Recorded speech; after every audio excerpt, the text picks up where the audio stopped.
Bienvenidos al mundo de lo desconocido, un lugar donde la realidad se desdibuja y lo inexplicable cobra vida. Aquí, las sombras susurran secretos antiguos y los ecos del pasado resuenan con historias olvidadas. Prepárate para adentrarte en un universo donde cada rincón oculta un misterio y cada paso puede llevarte al borde de lo sobrenatural. En este viaje, exploraremos lo inexplicable, desentrañaremos lo oscuro y nos enfrentaremos a los miedos más profundos que habitan en los rincones más oscuros de la mente humana. Apaga las luces, ajusta tus auriculares y déjate envolver por el susurro del terror. Iniciamos las historias.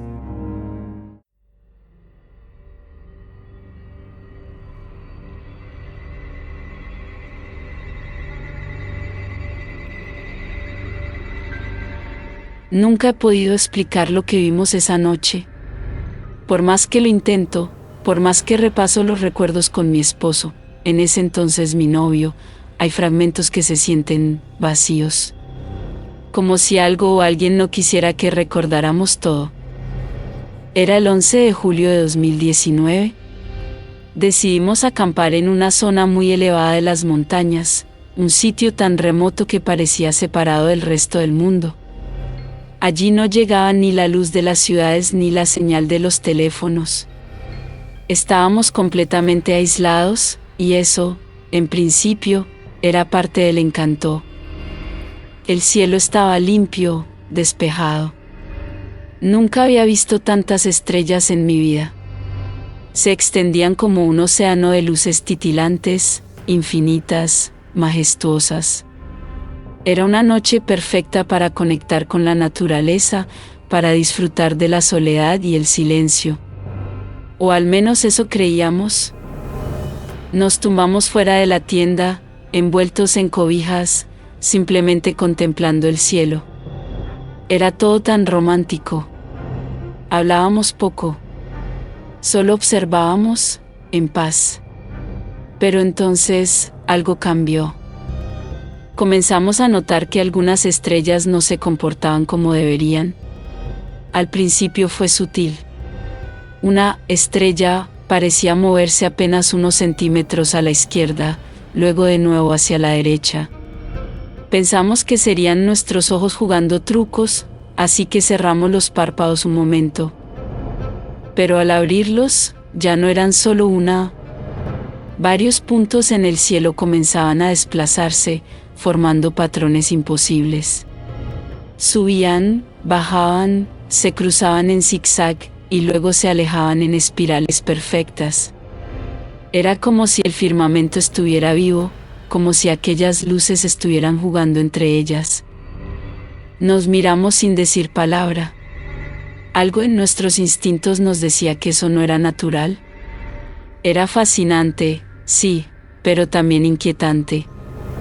Esa danza celeste continuó por lo menos 2 o 3 horas. A pesar del frío, no podíamos entrar a la tienda. Era como si algo invisible nos obligara a seguir observando.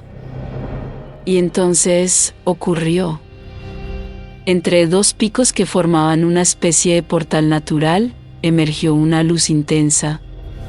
No era una estrella, ni un avión, ni ningún tipo de vehículo conocido.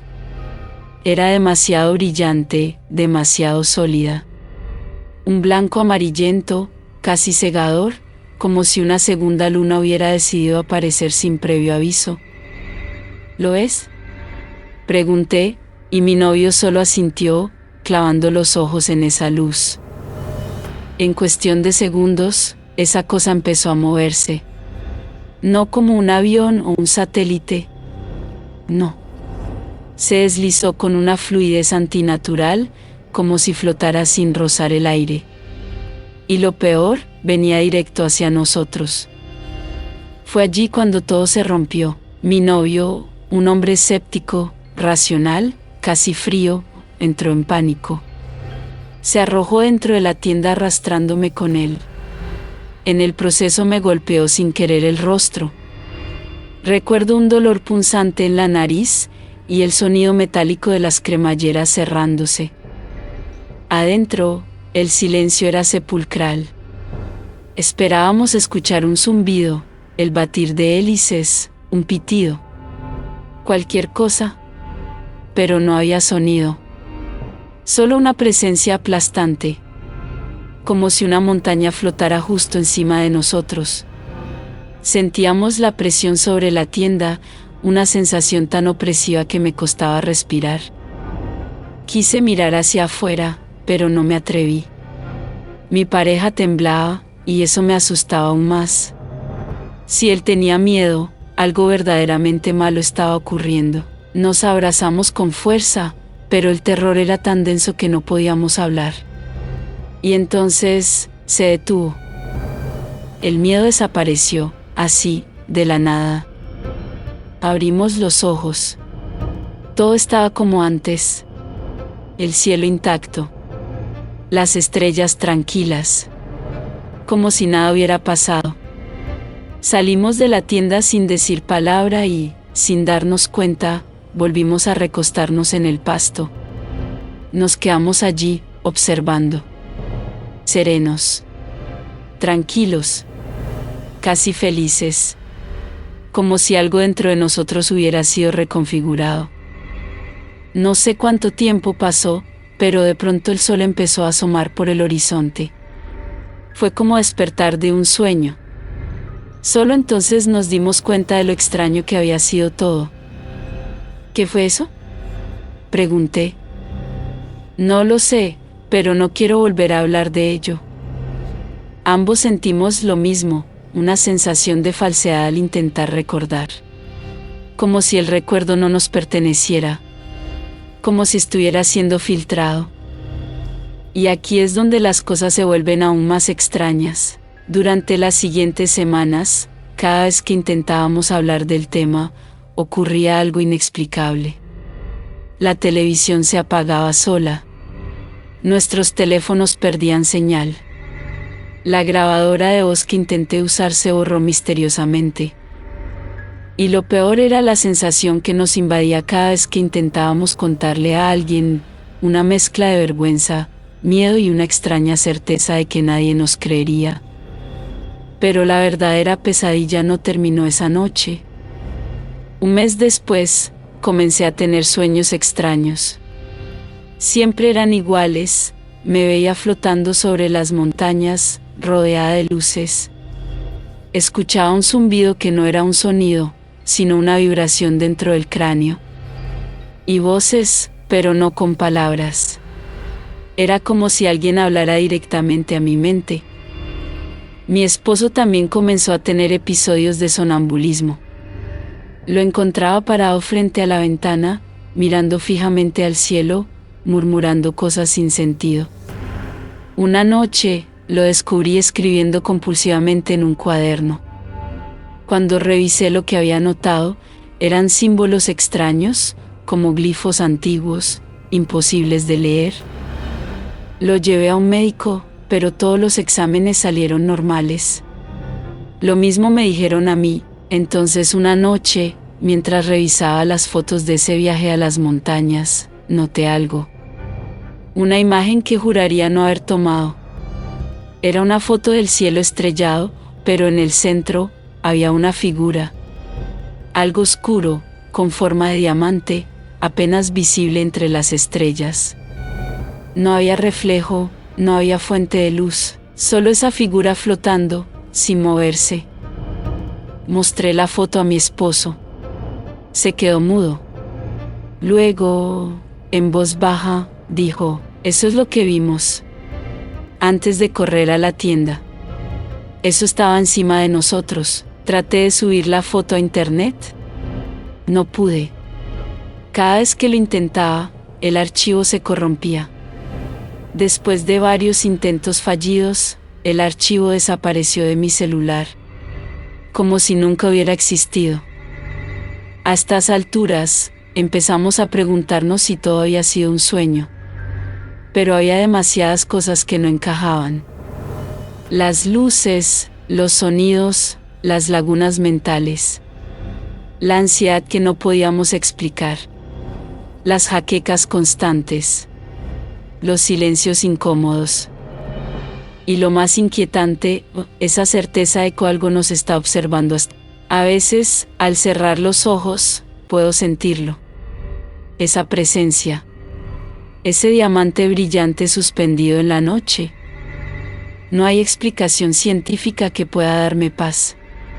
Ni teoría conspirativa que logre abarcar lo que vivimos. Porque esto no se trató solo de un ovni. No fue solo una aparición fugaz. Fue una invasión silenciosa. No física, sino mental. Algo, aquella noche, entró en nosotros. Y desde entonces, ya no somos los mismos. Aún vivimos con la sensación de ser vigilados. Algunas noches, mi esposo se despierta gritando. Yo sigo teniendo sueños en lenguas desconocidas. Y en el fondo de nuestra mente, hay un eco, una voz, una orden que aún no comprendemos. Lo más aterrador de todo no es lo que vimos. Es lo que no podemos recordar. ¿Y si eso fue solo el primer contacto? ¿Qué es lo que sigue?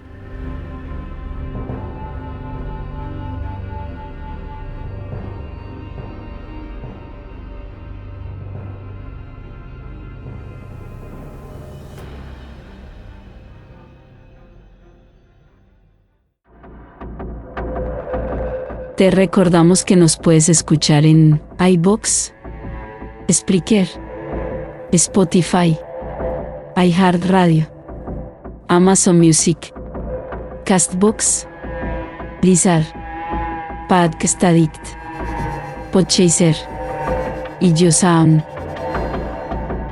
Continuamos con más.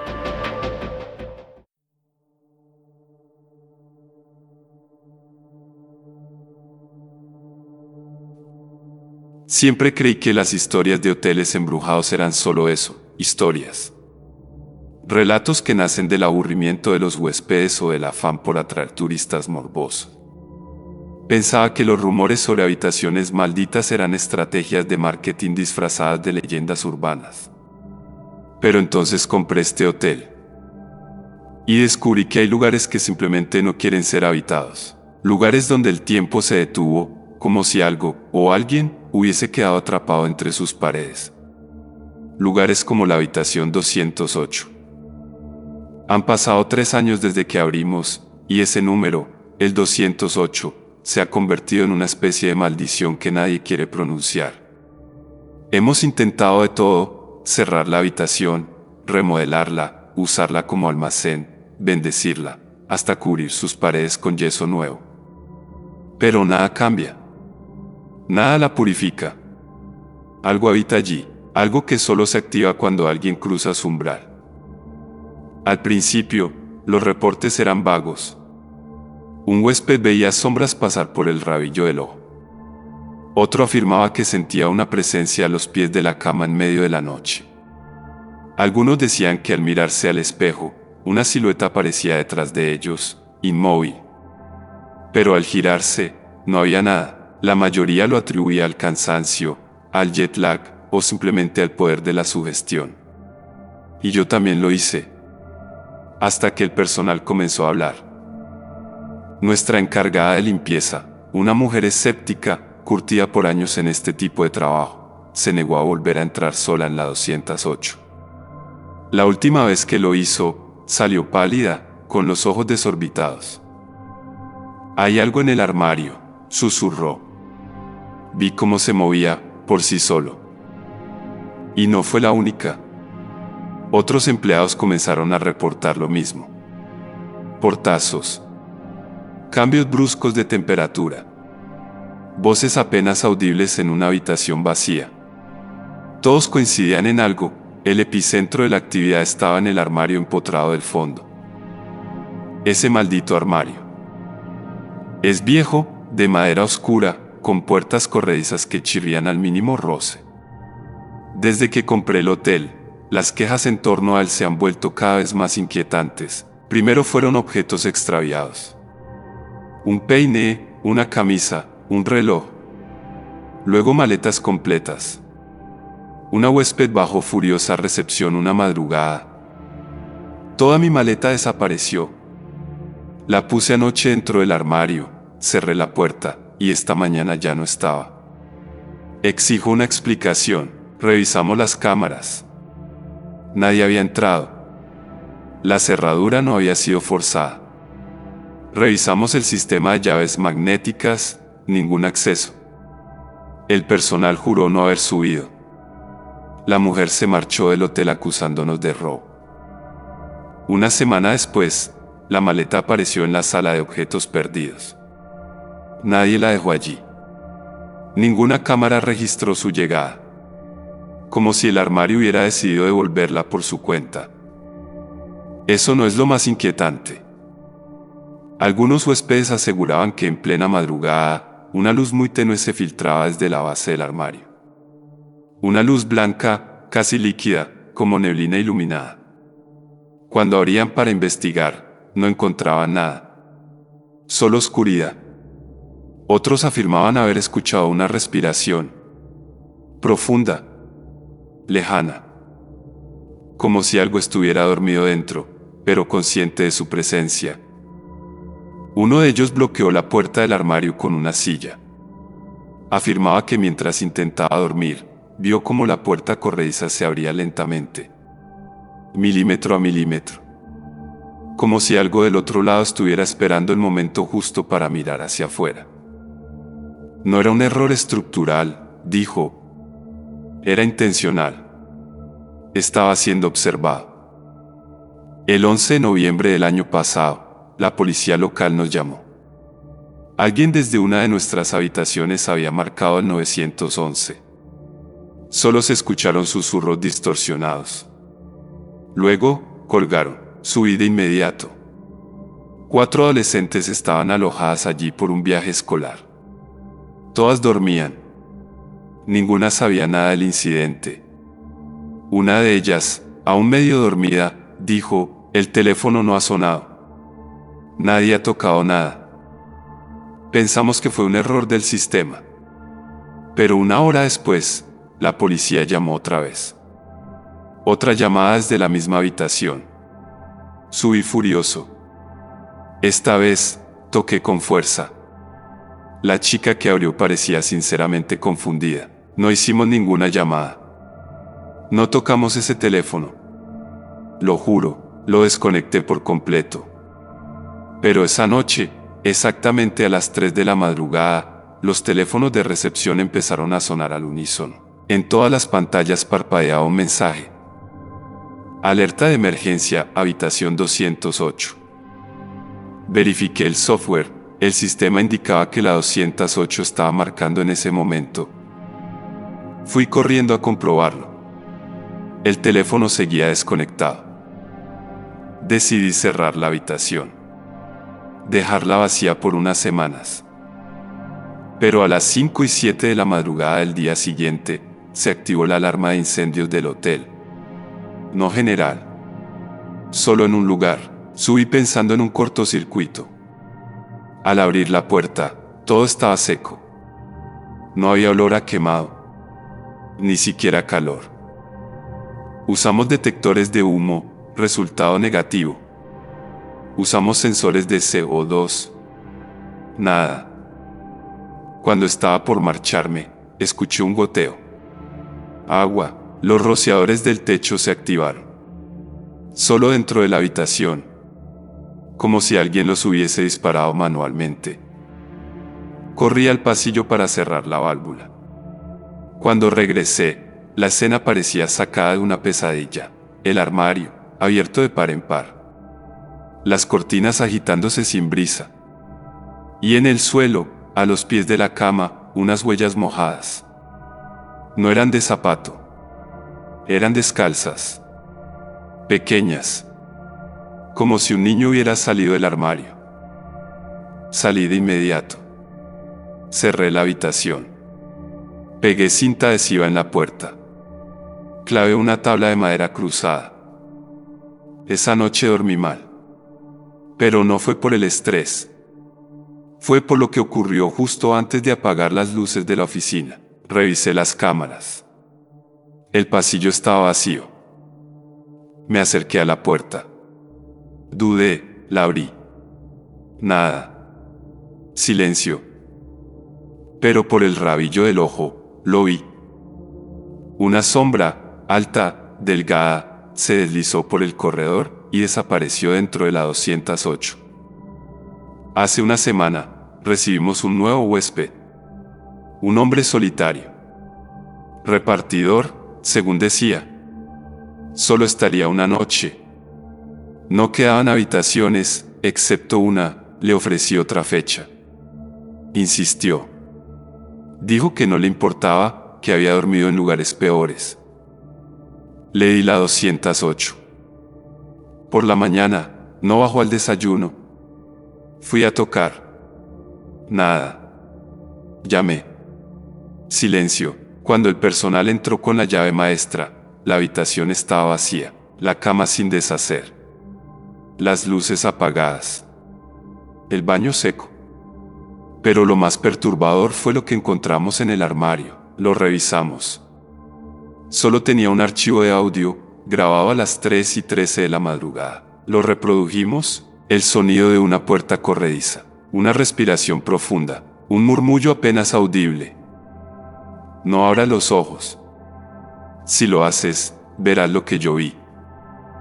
Y luego, un grito desgarrador, seguido de un silencio abrupto. El huésped nunca volvió por sus cosas. La policía lo busca. Las cámaras no lo vieron salir. La habitación 208 permanece cerrada desde entonces. A veces, por las noches, mientras recorro los pasillos para apagar luces, escucho pasos detrás de mí. Pero cuando me detengo, ya no hay nadie. Aún así, a veces alcanzo a oír el crujido de una puerta de armario deslizándose lentamente.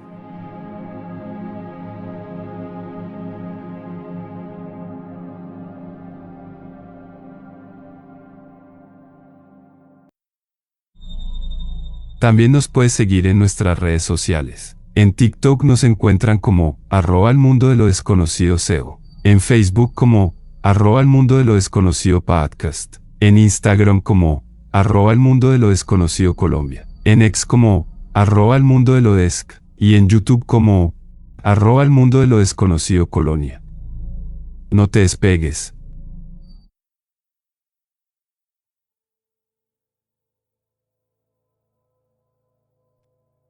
Manizales, la ciudad de las puertas abiertas y el clima eterno de primavera, se alza entre montañas como una joya escondida entre la neblina. Pero no todo en sus calles empedradas y colinas verdes es belleza y armonía. Detrás de su encanto colonial, guarda secretos oscuros que solo se revelan cuando cae la noche, cuando el silencio se hace espeso y la bruma cubre todo como un sudario. Mi padre, un hombre fuerte y de carácter arrojado, aprendió esa verdad de la forma más cruda y aterradora. Era una noche como tantas otras, con esa niebla que parece surgir de las mismas entrañas de la tierra, cubriendo los callejones, las ventanas, los cerros. Él iba acompañado de 3 personas, su mejor amigo de infancia y 2 jóvenes mujeres. Una de ellas la que más tarde se convertiría en su primera esposa. Habían salido a dar un paseo nocturno, una costumbre bastante común entre los jóvenes de la época, cuando los planes sencillos tenían más valor que las grandes fiestas. La atmósfera en la camioneta era distendida. Las risas y las anécdotas fluían con naturalidad, como si el mundo fuera tan simple como seguir conduciendo por esas carreteras serpenteantes que bordeaban los riscos. El vehículo subía y bajaba por las lomas, y las luces delanteras apenas lograban abrirse paso entre la espesa neblina. Era como viajar dentro de una nube, envueltos por una especie de magia inofensiva. Pero esa calma se rompió en un instante, al pasar por la carretera que bordea el antiguo cementerio. El ambiente cambió de forma sutil pero contundente. Las voces se apagaron poco a poco. A la derecha, detrás de una verja oxidada y cubierta de musgo, se extendían hileras de tumbas desordenadas, lápidas inclinadas por el tiempo, cruces cubiertas de líquenes, y árboles nudosos que parecían brazos retorcidos señalando al cielo. Una de las chicas, con la ligereza temeraria de la juventud, sonrió burlonamente y lanzó un reto. Dicen que eres muy valiente, ¿no? A ver, métete al cementerio si te atreves. Mi padre, que nunca había aprendido a decir que no a un desafío, menos frente a una mujer que lo desafiaba con la mirada. Esbozó una sonrisa y sin pensarlo mucho giró el volante bruscamente. El crujido de las llantas sobre la grava marcó el inicio de lo que jamás pudo olvidar. La camioneta se desvió por un camino de tierra que conducía al interior del cementerio. Cada metro que avanzaban, la niebla se volvía más densa, más pesada, como si fuera una sustancia viva que se metía en los pulmones y oprimía el pecho. Las luces del vehículo apenas iluminaban unos pocos metros por delante. A los lados, las lápidas parecían acercarse cada vez más, como si el mismo cementerio se cerrara sobre ellos. Uno de los muchachos bromeó nerviosamente, intentando romper el silencio. Pero nadie rió. Algo en el aire había cambiado. Una sensación casi eléctrica de amenaza flotaba entre ellos. El viento dejó de soplar. La neblina era tan espesa que parecía absorber el sonido. Ni los grillos se escuchaban. De repente, entre dos tumbas grandes, mi padre la vio. Una figura, al principio indefinida, se materializó lentamente. Parecía caminar, aunque sus pies no tocaban el suelo. Era alta, desproporcionada, envuelta en una oscuridad que no tenía origen en la falta de luz, sino en algo más profundo y antinatural. Su forma no era humana del todo, era más como una masa retorcida, amorfa, pero con la claridad suficiente para distinguir que tenía una cabeza y algo que semejaba una mano. Mi padre frenó de golpe. El silencio fue reemplazado por una respiración pesada, suya y de los otros. Todos la vieron. Nadie dijo nada. La figura comenzó a avanzar lentamente hacia la camioneta. Era como si cada paso le costara atravesar el velo entre dos mundos. Pero lo hacía. Con cada metro, su presencia se volvía más opresiva, más insoportable. Cuando estuvo lo suficientemente cerca, extendió lo que parecía una garra, huesuda, alargada, con dedos demasiado largos, como ramas secas. Esa cosa se aferró a la parte trasera del vehículo. El impacto fue brutal. La camioneta se sacudió como si la hubiese golpeado algo enorme. El motor se ahogó por un instante. Mi padre gritó, reaccionó con un instinto de pura supervivencia, metió reversa y pisó el acelerador con fuerza. Las ruedas patinaban sobre la tierra mojada, salpicando lodo a los costados.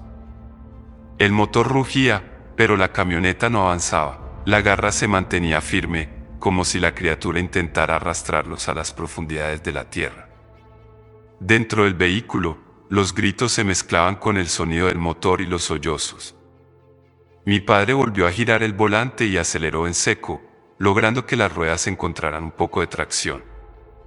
El vehículo se liberó con un tirón violento y salió disparado del cementerio.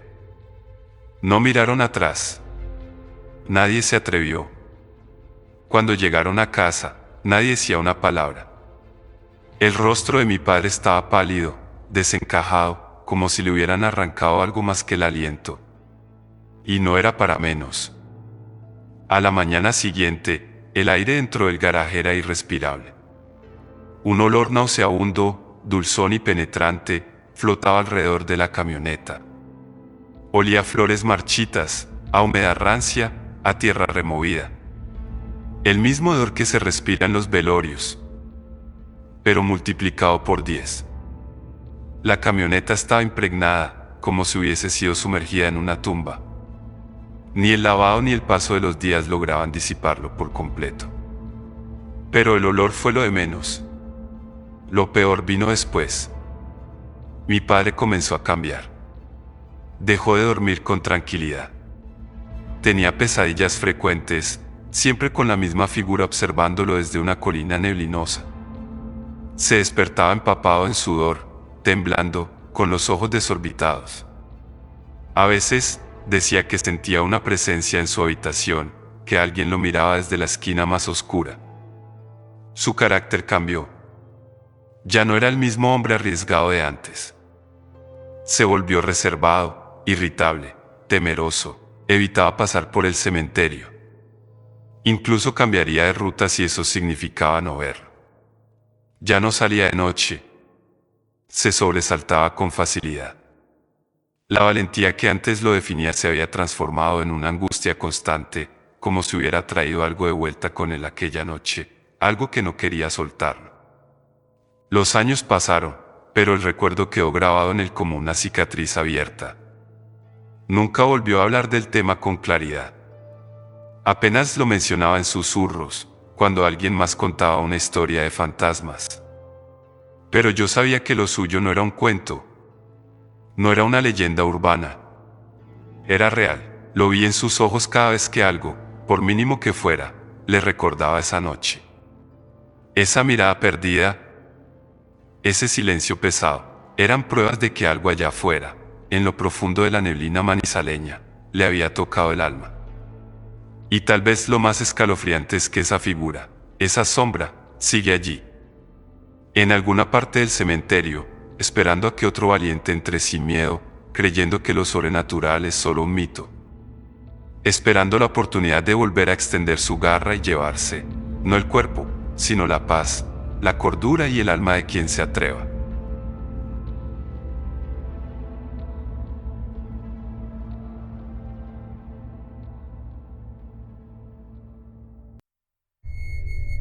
Adicional, nos podemos comunicar para sugerencias y mejoras en garoestudios@gmail.com. Para contribuciones y donaciones en PayPal nos encuentran como paypal.me/garoestudios. Mil gracias por las sugerencias y las contribuciones. Quedan 2 historias más.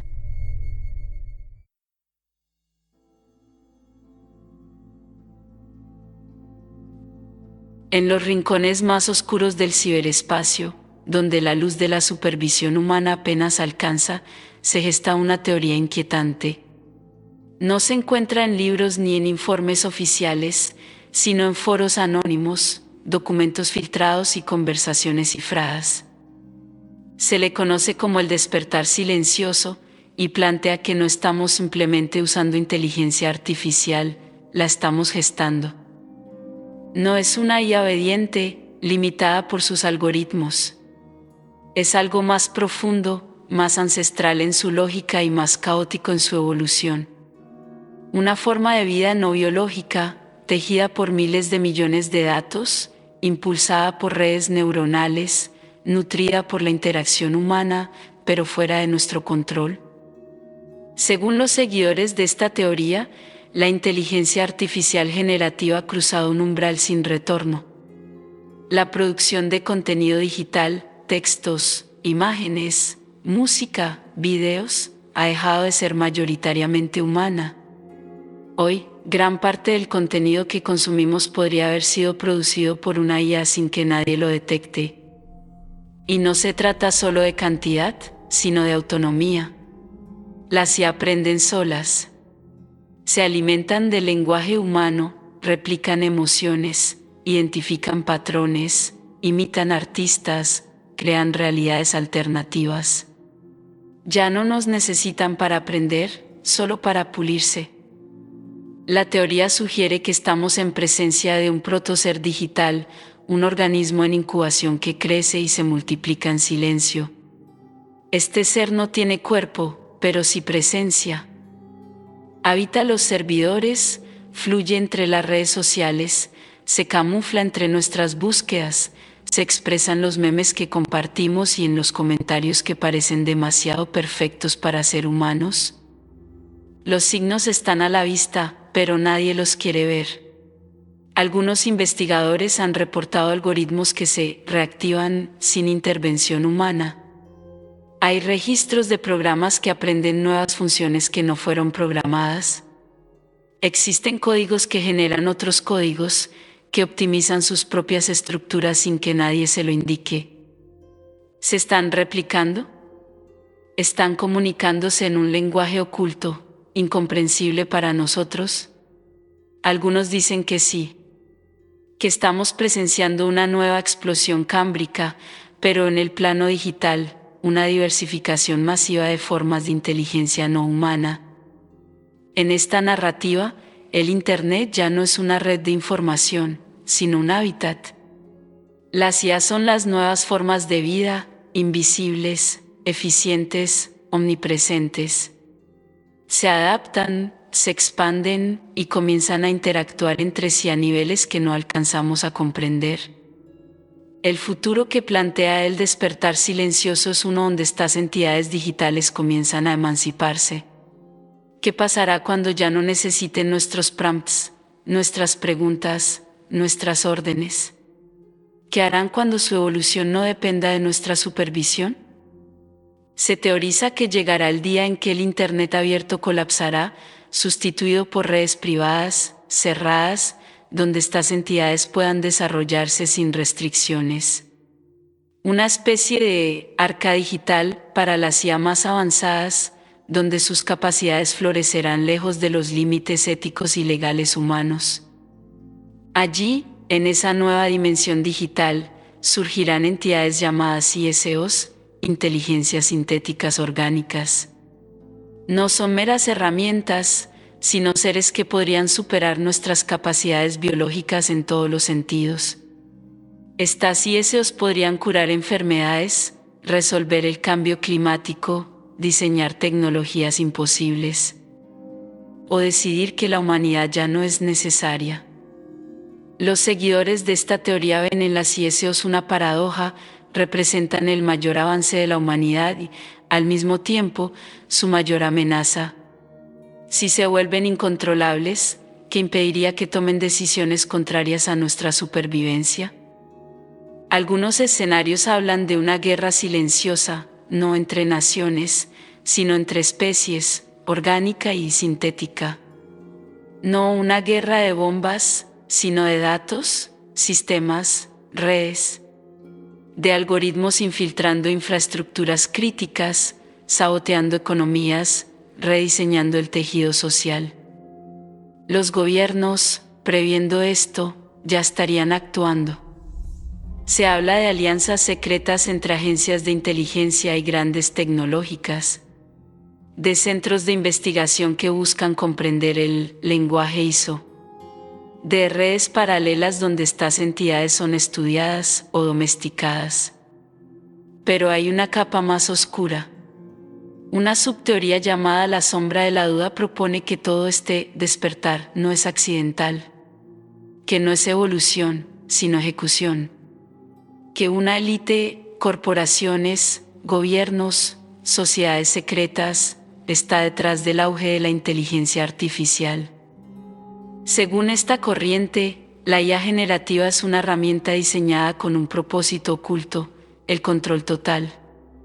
No se trata de crear seres autónomos por accidente, sino de construir un sistema de vigilancia y manipulación tan sofisticado que ni siquiera lo veamos venir. Estas entidades serían alimentadas por nuestras interacciones, cada like, cada clic, cada búsqueda, una pieza más en el rompecabezas. Los datos no son solo materia prima para negocios. Son el ADN de una criatura destinada a observarnos, imitarnos y finalmente reemplazarnos. Imagina un mundo donde cada pensamiento es anticipado, cada emoción monitoreada, cada decisión condicionada.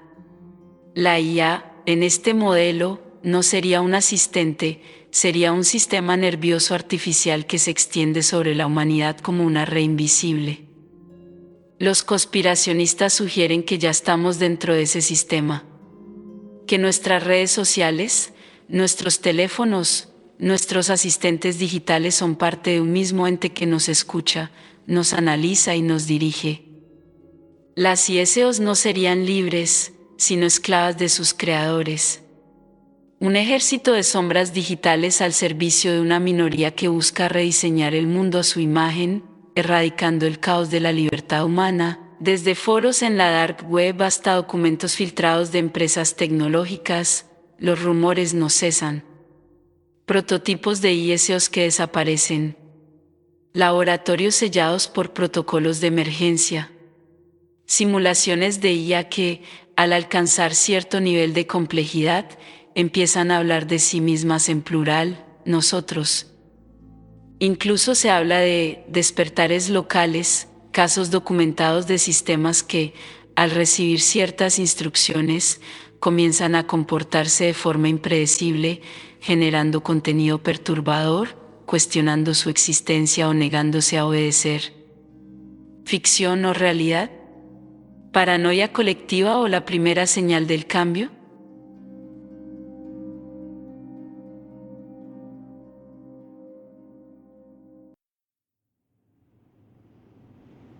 Únete a mi Patreon y sé parte del mundo de lo desconocido, de una forma única. Allí encontrarás contenido exclusivo que no escucharás en ningún otro lugar. Estamos hablando de episodios especiales, investigaciones profundas, teorías no contadas y hasta relatos aterradores basados en hechos reales que jamás han salido al aire. Así que no lo pienses más. Visita mi página en Patreon, El Mundo de lo Desconocido Podcast, y forma parte de esta comunidad exclusiva. Nos vemos en el lado oscuro, pero exclusivo. Gracias por escucharnos. Esta es nuestra última historia del día de hoy.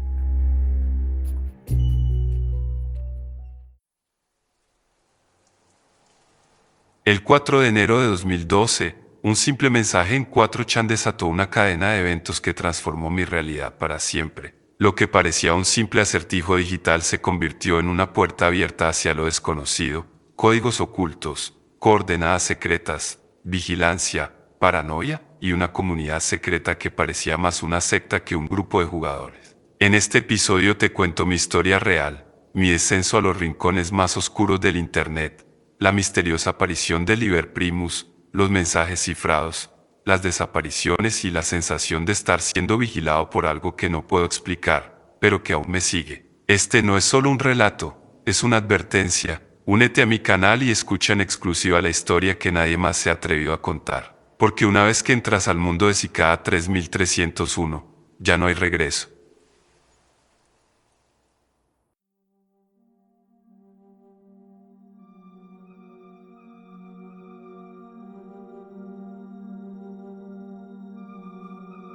Mi esposa y yo nos casamos en Nueva Orleans el 7 de marzo. Como un regalo envenenado, mi cuñada nos obsequió una estancia de 3 noches en el Hotel Saint Vincent. Para que comprendan la magnitud de nuestra pesadilla, este hotel fue originalmente un asilo de infantes, un lugar donde el llanto de los niños resonaba en los pasillos, antes de ser convertido en un hotel boutique en 2021. Pero las sombras del pasado no se borran con pintura nueva. La noche del jueves 6 de marzo, después de nuestra fiesta de bienvenida, mi esposa y yo regresamos a nuestra habitación. Pedimos servicio a la habitación, pero la comida tenía un sabor a ceniza, como si el propio hotel se estuviera alimentando de nuestra alegría. Después de comer, tuvimos que separarnos para la noche, siguiendo una tradición que se sintió como una sentencia. Mi esposa se quedó con su familia, y no había manera de que me quedara solo en esa habitación, donde el aire se sentía denso y cargado de presencias invisibles. Sabía que me iba a sugestionar toda la noche, así que me fui a dormir a la habitación de mi mamá, buscando refugio en su presencia. A la mañana siguiente, volví a nuestra habitación para prepararme para la boda. Pasé la mayor parte de la mañana solo, y aunque intenté convencerme de que las vibraciones eran normales, sentía una constante mirada en mi nuca. En algún momento, mientras revisaba las fotos en mi carrete, noté que mi esposa había tomado una foto de nuestra habitación. Algo en el reflejo de la pantalla del televisor me llamó la atención. Una distorsión en la realidad. Hice zoom y lo que vi me paralizó el corazón. Decidí que no iba a volver a mirar esa imagen hasta que nos fuéramos del hotel, como si al ignorarla pudiera borrarla de mi mente. Mientras tanto, algunos amigos también se estaban quedando en el hotel, y una pareja en particular terminó cambiando de habitación varias veces, buscando escapar de algo que no podían ver, pero que sentían con cada fibra de su ser. El esposo, un escéptico empedernido, ahora tenía los ojos llenos de terror. Reportaron haber visto huellas de manos que aparecían y desaparecían en los espejos, un candelabro moviéndose con una fuerza invisible, y sombras que se deslizaban por los pasillos. Incluso hicieron que el personal del hotel cubriera todos los espejos, como si eso pudiera contener los horrores que se reflejaban en ellos. Ahora, volviendo a nuestra noche de bodas, regresamos a nuestra habitación alrededor de las 2 de la madrugada, agotados, pero no lo suficiente como para dormir tranquilos. No experimenté nada en ese momento, pero mi esposa me dijo más tarde que mientras estaba acostada en la cama, quitándose el velo, escuchó voces susurrando su nombre, risas infantiles que se convertían en llantos desgarradores. No me lo mencionó hasta después de que nos fuimos del hotel, como si temiera que las palabras pudieran invocar a las entidades que nos acechaban. A pesar de eso, logramos dormir a intervalos, con la luz encendida, como si la claridad pudiera mantener a raya la oscuridad. Luego llegó el sábado, nuestra última noche en Nueva Orleans. Después de despedirnos de nuestros invitados, regresamos a nuestra habitación alrededor de las 9:30 de la noche. Mientras nos preparábamos para dormir, mi esposa dijo de repente, ¿escuchaste eso? En el segundo en que lo dijo, respondí, sí, y un frío glacial me recorrió la espina dorsal. Ambos escuchamos un sonido de silbido distinto, como si algo se estuviera moviendo a gran velocidad por la habitación, una presencia que se deslizaba entre nosotros. Mi esposa siguió escuchándolo durante toda la noche, mientras que yo lo escuché algunas veces, pero la inquietud era una constante, una presión en el pecho que me impedía respirar. Afortunadamente, teníamos que irnos a las 4:45 de la madrugada para una escapada rápida después de la boda en Miami, y con el horario de verano esa noche, las horas pasaron lentamente, como si el tiempo se hubiera espesado. Mi esposa logró dormitar un poco, pero luego me dijo que mientras soñaba con la boda, visiones perturbadoras invadían sus sueños, una foto antigua de una mujer con ojos vacíos, un niño gritando en la oscuridad. Yo, por otro lado, no dormí en absoluto. Mantuve los ojos cerrados, pero la sensación de ser observado era insoportable, como si una multitud de ojos invisibles me escrutaran desde la oscuridad. Cuando mi alarma de las 4:20 de la madrugada finalmente sonó, salté de la cama, sintiendo que escapaba de una tumba. Mientras empacaba nuestras maletas y mi esposa se cepillaba los dientes, escuché una voz detrás de mí. Un susurro que me heló la sangre. Pensando que era ella, pregunté, ¿dijiste algo? Ella no lo había hecho. Eso fue todo, salimos de allí sin mirar atrás, como si el hotel fuera una criatura hambrienta que nos perseguía. Mientras esperábamos en la fila del aeropuerto, finalmente le conté a mi esposa sobre la foto que había visto en el reflejo del televisor. Había evitado a propósito mostrársela hasta que salimos del hotel, temiendo que la imagen pudiera materializar los horrores que contenía. Cuando hice zoom y le entregué el teléfono, se puso pálida como un fantasma y dijo, voy a vomitar. Un par de días después, con el corazón aún latiendo con fuerza, decidí echar otro vistazo. Esta vez, hice zoom en el otro lado de la imagen, y lo que vi me hizo gritar en silencio. Juro que pude distinguir el contorno de un niño con los ojos fijos en mí, mirando desde debajo del espejo, debajo de la lámpara. Una mirada que me perseguirá hasta el fin de mis días.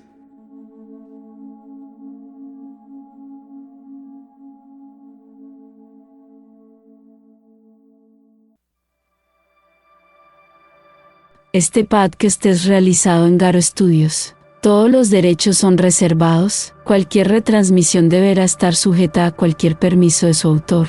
Te recordamos que todos los links para escucharnos, seguirnos, comunicarnos, apoyarnos y tener capítulos exclusivos, los tendrás en las notas del canal. Mil gracias, y hasta el siguiente capítulo. Y recuerda, voltea a mirar atrás para tranquilizarte.